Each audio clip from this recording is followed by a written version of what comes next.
back to the City Boys podcast. My name is Jacob. We are here tonight in Portland, Oregon, taking on the Portland Timbers. Tonight, we need a victory to continue our hopes and chances of making the playoffs. I am predicting a 3-1 victory. We will let you know how it goes. Back to you boys in the studio. And we are back in the studio. Thank you so much, Jacob, all the way from Providence Park. My name is Ethan Thornton. I am so glad to be talking about another St. Louis City game. Welcome to the St. Louis City Boys podcast. I am joined by my co-hosts today. Grayson, how are you doing tonight, buddy? Guys, I'm doing good. We are back to MLS regular season play as St. Louis chases that playoff spot, ever elusive playoff spot. And this first step didn't go too great. Not gonna lie, it didn't go too great. But other than that, I'm feeling pretty good. Jacob, back from the match. How you feeling? Yeah, well, thank God we're recording this on a Monday because directly after the match on Saturday, I was not in a position to be on a camera. And then the effects lingered all day on Sunday. So I appreciate us being able to push today back. I feel way better than I did yesterday. You know you are a St. Louis City fan when you need a recovery day from going to the game. That is what I love to hear. We are a passionate bunch here in the City Boys.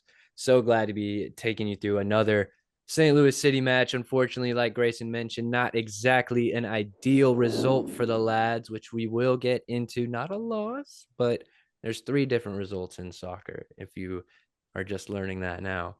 Who's doing our lineups? Grayson, you taking us through it? Yes, sir. That would be me. I'll kick it off. We've got St. Louis returning with our new favorite lineup, it seems to be. We're sticking with the 4-2-3-1 this week. Roman Berkey in goal, not his best showing this week. We got our new look back line with a new figurehead. On the right side, we got Thomas Totland. We got the new boy, Kessler, holding down that center back position. We got Kyle Hebert as well, and Jalen Reed on the left. The midfield pivot, I've got Durkin and Leuven. And then my attacking trio of Thorson, Two Shirt sitting in the middle, and Hartel out on the left with Simon Becker up top. What are your thoughts on this lineup, Grayson? I do like this lineup, but I mean, as this game taught us, we've got the offensive powerhouse unlocked with the new Germans really integrating well. Simon Becker popping off again. But once again, our frailties in the back line shoot us in the foot. That cost us big time. An 8-goal thriller of a match, gentlemen. This game had me on the edge of my seat, quite literally from start to finish. We'll get into this recap soon, but this is now the second game in a row where we've conceded 4 goals. This is clearly not a recipe for victory, and as we make this push into the playoffs, definitely not going to get the job done. We ready to break the game down? Yeah, let's go for it. Grayson, kick us off, good sir. Yes, sir. I'm in charge of that first 30. And yeah, the games might not be the happiest for us St. Louis fans, but they are filled with excitement. First 30 was kind of a slow start, though. We have a nice streak building for St. Louis from scoring from set pieces after almost a season, like first season long drought. So good to see again. My goodness. Oh, yeah. Oh, yeah. And we got a couple, but this one here, we had a corner kick taken by Marcel Hartel, crashed near post by Simon Becher, who has a low header that wrong foots their keeper, Portland's keeper. So, yeah, he pops off with another goal. His streak. Feed the hot hand, man. Betcher's on it. We move on. Really, nothing too much happens. St. Louis is pressing pretty nicely. Nothing really materializes.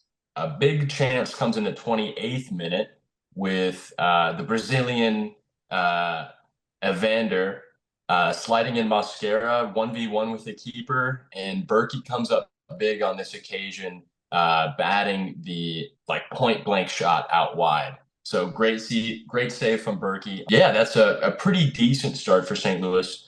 We were looking hot, and I'll throw it to Jacob for the real meat and potatoes of this game. Yeah, accidentally in prepping for this episode, I got the meat and potatoes, but also as the one that was there, it kind of only feels right. Also, housekeeping. If my voice cracks every now and then, it's because I'm still recovering from vowing to be louder than Timber's Army. I tried. But the game gets really hectic here in this 30 minutes. We get it going in the 34th minute when STL gets on a quick counter, which is something that we've been doing really well since the beginning of Leagues Cup, and it definitely was our bread and butter in this game. The ball gets played up to Cedric Toikert, who has a ton of space to drive into. He's driving directly at Portland's two center backs, which gives space for Simon Becker to make his run on the left side of him. Toikert sees Simon Becker making that run. He plays it into him. Becker takes one touch, feels the pressure coming, gets a shot away quickly, and gets clobbered down in the box for a referee to call for a PK. I was sitting right there in that corner. I saw it perfectly. I was going nuts. It was a clear PK on replay, and it looked even worse in real time. So my man, I call it every week, Edu steps up to take the PK, shoot from a set piece. You know, this is everything we've wanted. Ice in his veins, delivers a screamer of a penalty kick into the top left corner. STL take the lead 2-0. I'm going nuts. I'm being yelled at. It's a great time. We move into the 39th minute. Portland gets building the ball quickly. The ball finds its way out to Felipe Mora at the top right of our 18. He takes a touch and plays an incredible back post low cross to Rodriguez, who all he has to do is tap it into that far corner. Very skillful ball. It's a tough goal to concede, and it's one we've seen many, many times. What was your breakdown of that goal, Grayson? Yeah, it was just a quick counter that just like cut up our midfield once again. It's another goal in quick transition that just like cuts us up like butter. Just too many times we've seen it. Yeah, it was really tough. Tough to be there too. You know, I was getting yelled at after they scored, and there's nothing I could say. So I just sat in my seat. We jump to the 45+1 minute of stoppage time. STL has two shots blocked, and then the ball pops out to midfield, where we win it in the midfield. We won both the first and second ball on that play, which was something very, very key for this goal. We get to play it back up to Thorson, who rips a curling shot that saved and pushed out for a corner kick. From this corner kick, Hartel laces across top box to Cedric Toikert, who hits it first time on the half volley. Ball skips through everyone that's in the box and into the net for STL to take a commanding 3-1 lead of this game. In the 48th minute, going into the second half of this game, there's a cross from midfield, basically, that Berkey comes out to take care of. Pretty routine, in my opinion, for a goalie. But he doesn't take care of it. It bobbles out of his hands, and there's a chance. Felipe Mora gets on the end of it, takes a touch, shoots it, and Henry Kessler makes a diving, sliding attempt at a block that's able to just barely ricochet off of him, which then makes it ricochet off the post to keep the score at 3-1. But very, very nervy defending in the 48th minute. Definitely didn't want to see that happen again, but we do. We jump to the 57th minute. Whoa, hold on, pause. Okay. We jump to the 57th minute, and Bravo serves a cross back post. Evander out jumps Reed to knock it to the top of the 6-yard box where Mora is waiting, and he slots his header home to make the game 3-2. Fortunately, though, something we haven't done well as a team, we did not dwell on conceding too much, as in the 58th minute, Hartel is surveying, he finds Toikert turns and finds Thorson. Thor takes a touch to put the ball on his left foot, and he hits a curler to the back post, and it goes in. Thor 4-4. It was a wonderful goal. in a lot of lowlights from Thorson in this match, that was definitely a huge highlight. And it was really nice to see him slot a goal in which he has missed plenty of times this season. So maybe Thor's on the up and up. But take us to our last 30, Ethan. Wow, Jacob. First of all, take a deep breath, then take a bow. I feel like I just resaw those 30 minutes, but I digress. We do move into the 63rd minute. No nonsense here. Portland goal. Shot from Evander, saved by Berkey, but so uncharacteristically, he bobbles the ball for the second time in this match. And unfortunately, Portland are able to profit this time. Felipe Mora just taps in the loose ball. Really tough to see, slightly demoralizing, and just frustrating, guys. I don't have anything else to say about it. We jump into the 82nd minute where Portland are taking a corner kick in front of the Timbers Army. Mosquera is eventually able to put away the header, but the goal is disallowed for offside. Incredible to see VAR actually on the side of St. Louis City for once. A bit of luck, but I had a lot of hope still. I thought to myself, okay, 8 more minutes of defending this in regular time. However, we advance. Portland, we get to the 90-plus second minute, and Felipe Mora is going for the hat trick, but this time it's a red card, a straight red for Felipe Mora. Definitely not the impact that you want your striker to be making. He gets it for a nasty late challenge on Chris Durkin. Portland goes down to 10 men, but for these final 10 minutes, it did not look like they were short a man. Their attack only became more unrelenting after that foul. We go into the 90th plus 9 minute. Kahima is called for a soft foul, but a foul nonetheless. And it could not be in a worse area. The ball is maybe 3 or 4 yards outside the box. Evander steps up, takes the free kick. The wall does not jump. And we learn after the game, this is per Berkey's instructions. Berkey instructed the wall to stay on the ground. And after watching the free kick, I'm not even sure that it would have mattered. A perfectly placed free kick from Evander finds its way into the back of the net and draws the Timbers level. This is the final event of the match. The points would be split on the night, and all 8 goals have been discussed. Gentlemen, whew, what a game. This is not the result that we were hoping for to start our MLS playoff run. This is a familiar opponent, someone that we've seen 2 times. Once again, we let a lead slip, not once, not twice, but 3 times in this match. Whew. What are our takeaways, guys? Yeah, I can start it off this week. I've got point number 1. So yeah, like Ethan said, we saw the lead slip 3 times in just this match alone. But this match is a replay of events that we've seen happen over and over and over again this season and a little bit last season as well. City gets ahead or battles back after going down early. We have the lead. City fans rejoice. Players look happy, like they're enjoying their football. They're smiling. Only to lose control of the match, have to defend for our lives, and then eventually we break. We drop points. We lose goals. We need to be able to regain and establish possession again in these matches when we just get behind. We can't get on the ball. We got to break up the siege. And we've seen many times that we cannot handle it. Let's see. I've got a whole list here, so bear with me. First of all, we are beating a 10-man LA Galaxy until the 95th minute. Very similar to this match, another high-scoring game, and yeah, we concede to a 10-man team, and just like this game, I remember in that game thinking that LA Galaxy looked more dangerous when they lost a man. It made no sense. Number 2, we're beating RSL until the 70th minute, until a hat trick just opens the floodgates and destroys us.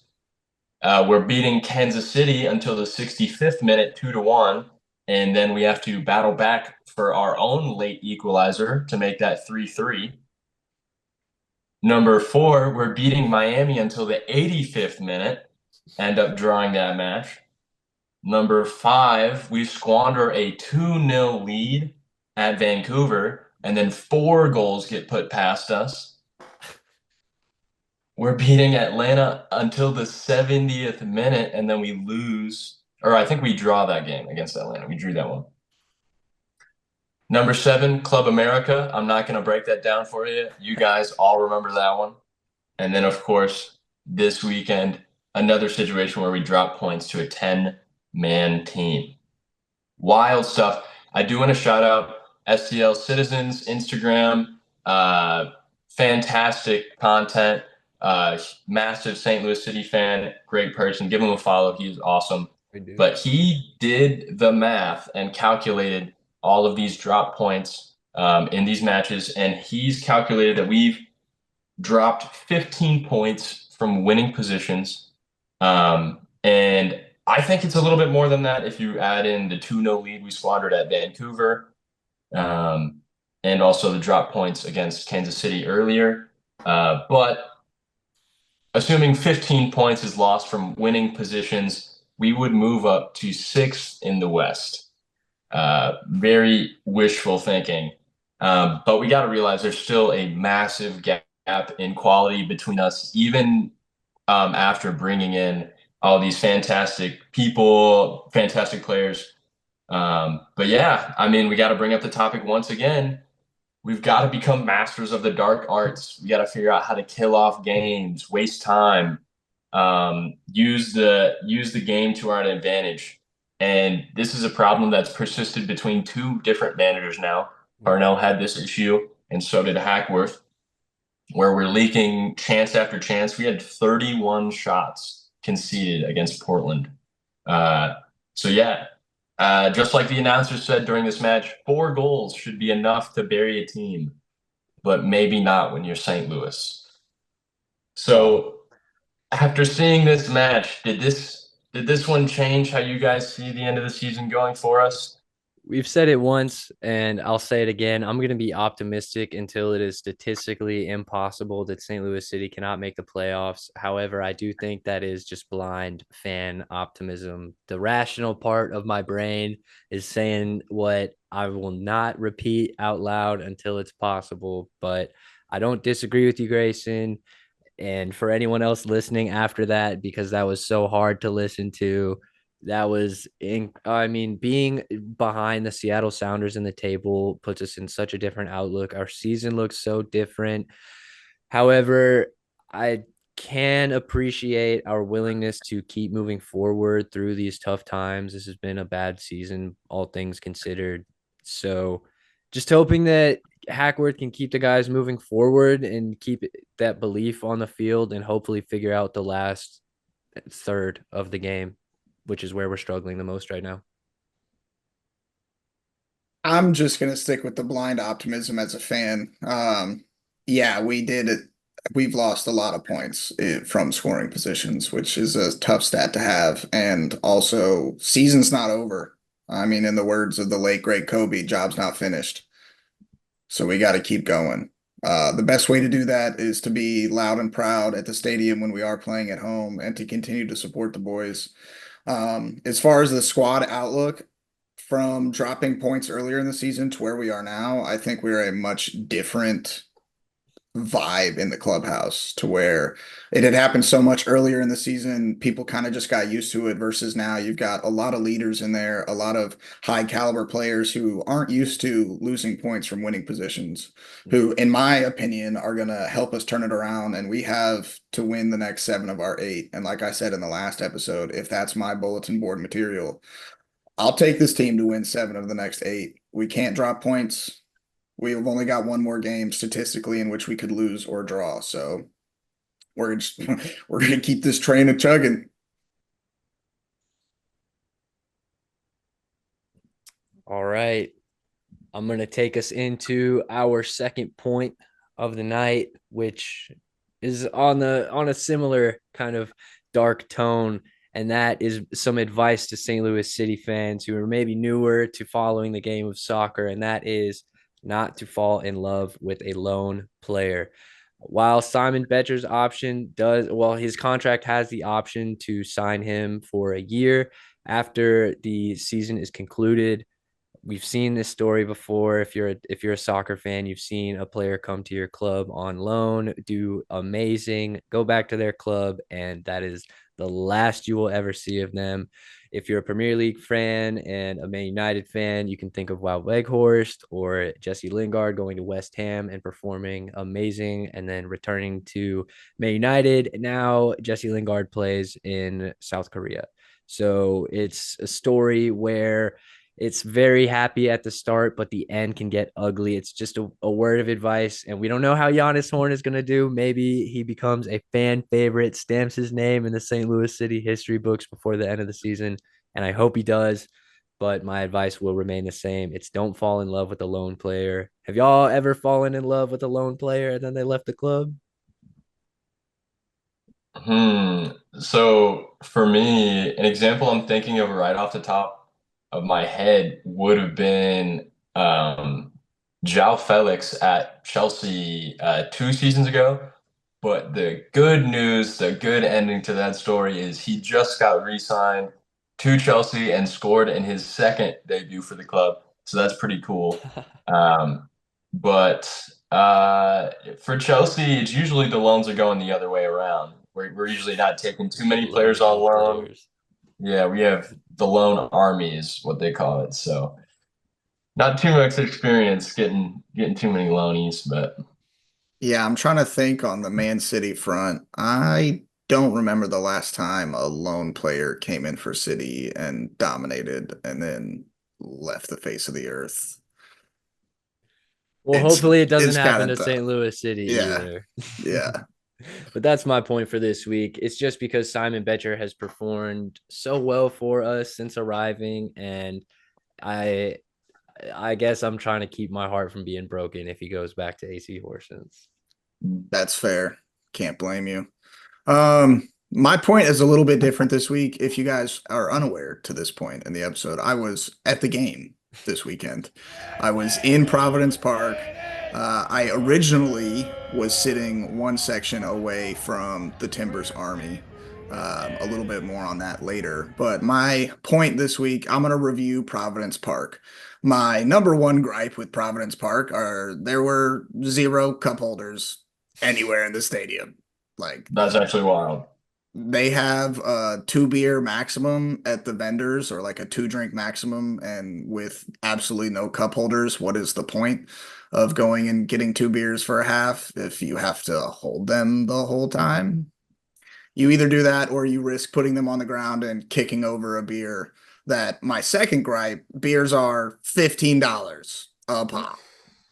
Like I That's pretty know similar to City Park. I think City Park's about the same. It's so bad. that's ridiculous, especially for like it's a light beer, like a Coors Light is $15.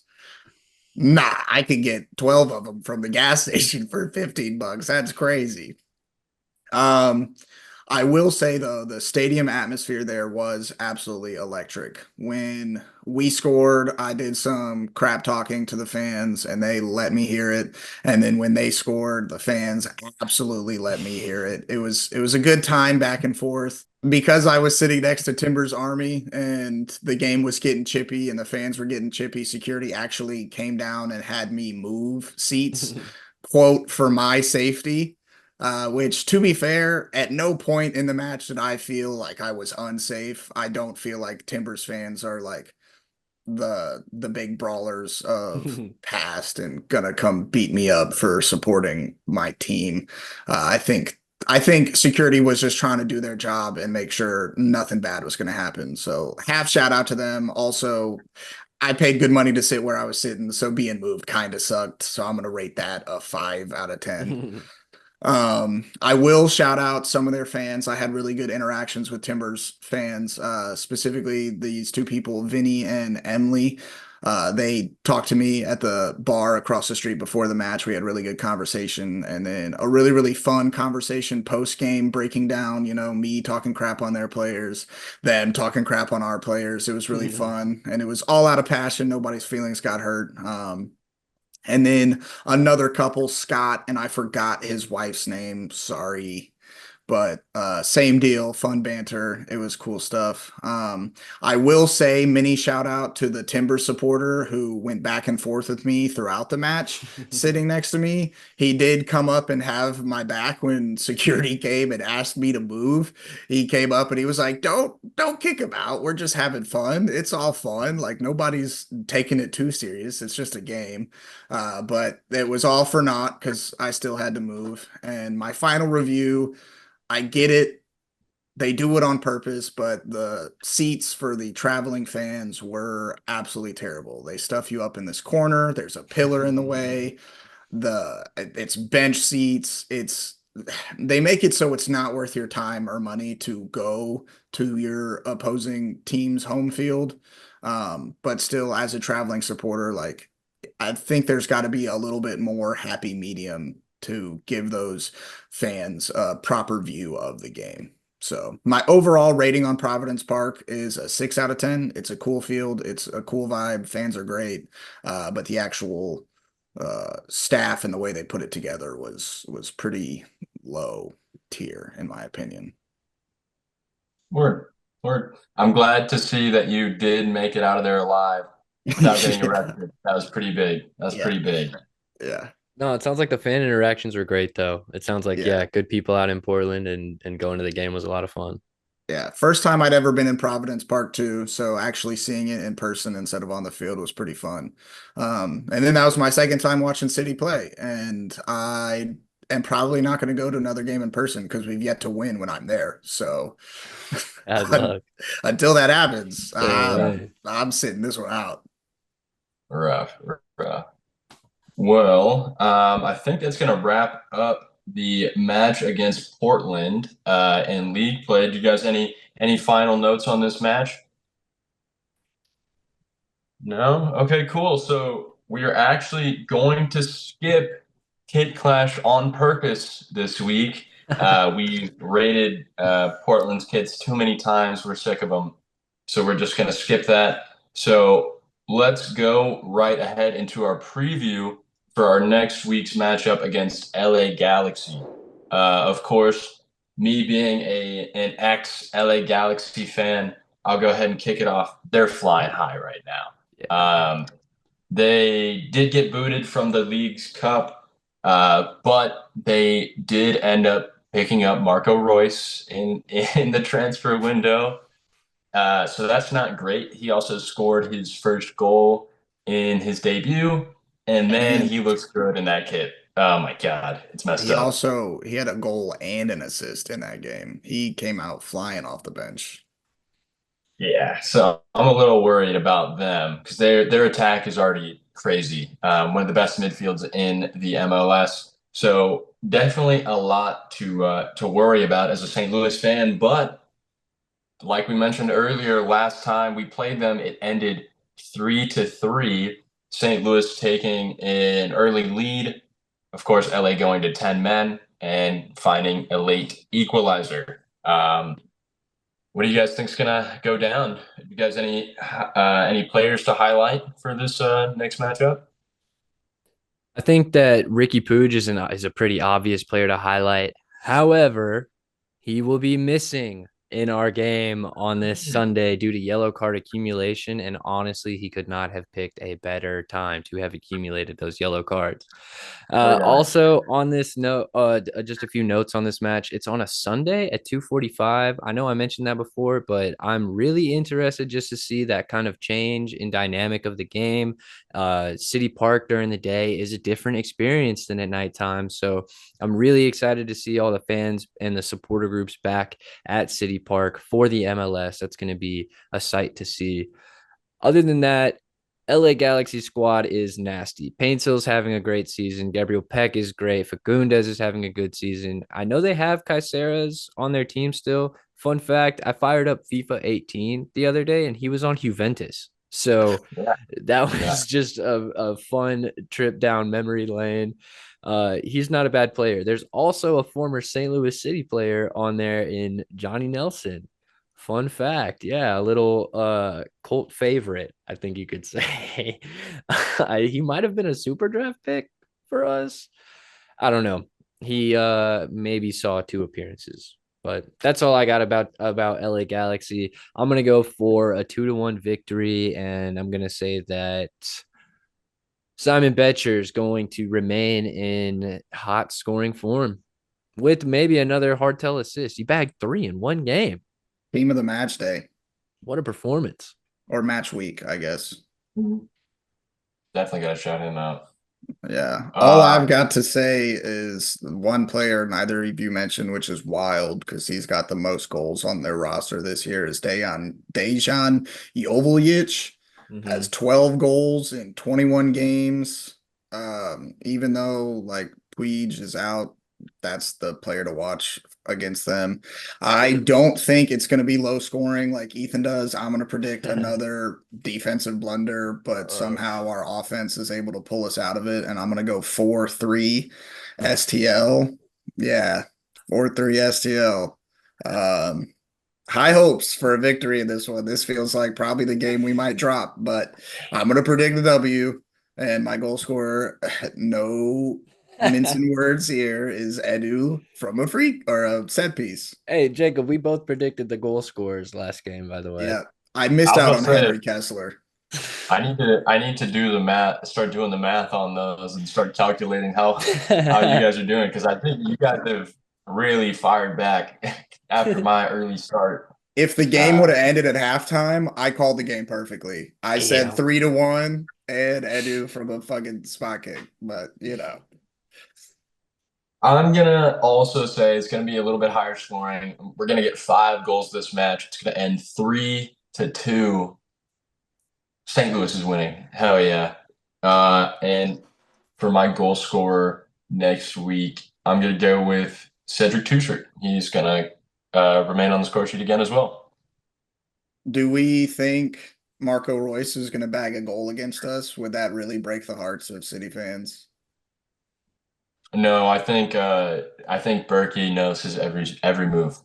I was just about to say, I think Roman will have Marco's number in this game, but I love the storyline of Marco Royce playing at City Park in only his second match in the MLS with all the rumors and with Lutz saying that players looking just to go to the big market teams are only coming to the MLS on holiday.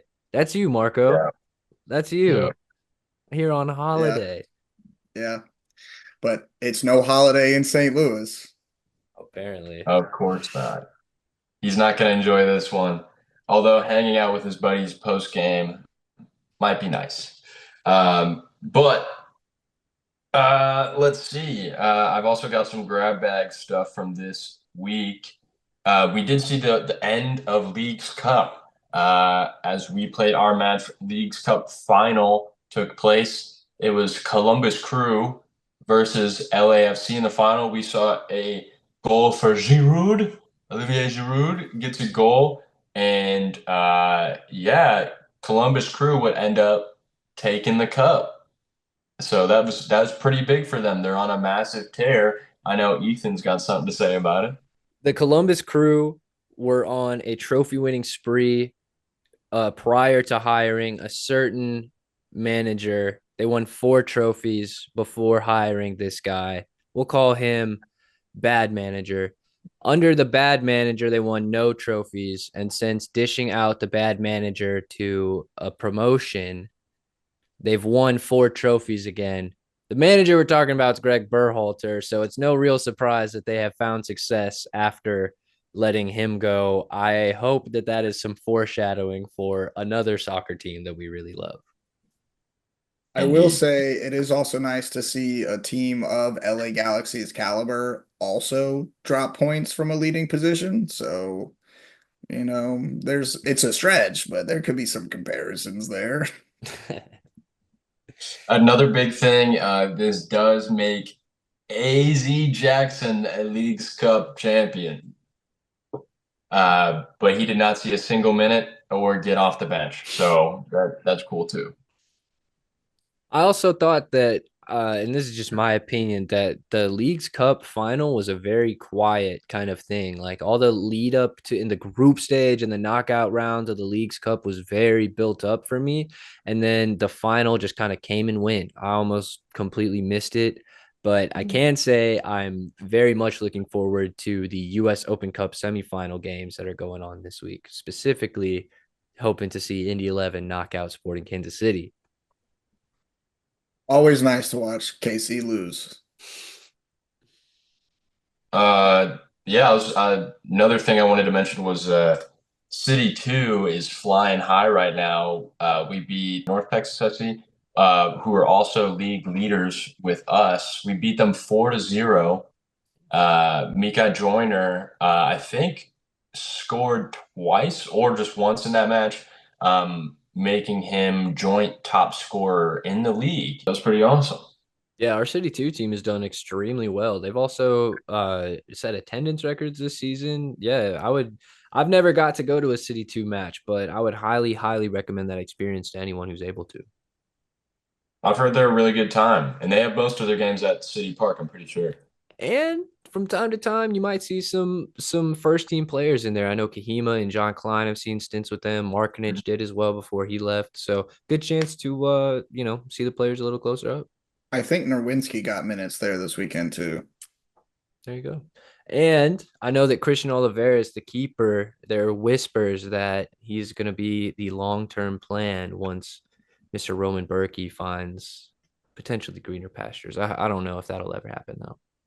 This does spark. Did either of you guys watch the post-transfer press conference that Lutz and Diego did? Mm-hmm.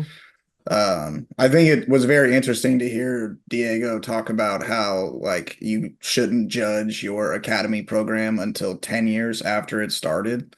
And while that does make sense, once you've got under 10-year-olds, once they graduate to the first team, like that would be a good like measure of success. But like having STL born talent like really performing in MLS Next Pro and then potentially coming to the squad here in a couple of years like does really bring me with a lot of like joy because we were STL talent. Like we weren't the caliber to play for the academy teams, but like it still is like nice that like South City kids could be MLS pros one day. That's super cool. And yeah, I mean, that's something everyone in St. Louis already knows about how many professional athletes come out of St. Louis as a city, like NFL, NBA, MLB. There's so many baseball players from St. Louis. And in the MLS alone, we see a ton of St. St. Louis people around the league, including goalkeeper for Columbus Crew. Patrick Schulte? Patrick Schulte, he's from St. Louis as well. Tim Ream. Tim Ream. There you go. Josh Sargent potentially one day. Josh Sargent potentially. Bids have been made. Of course, they're not $20 million bids, so they haven't hit yet, but we'll see exactly how high we need to go there. Any final grab bag thoughts, boys? We feeling good? No, I got nothing else to say.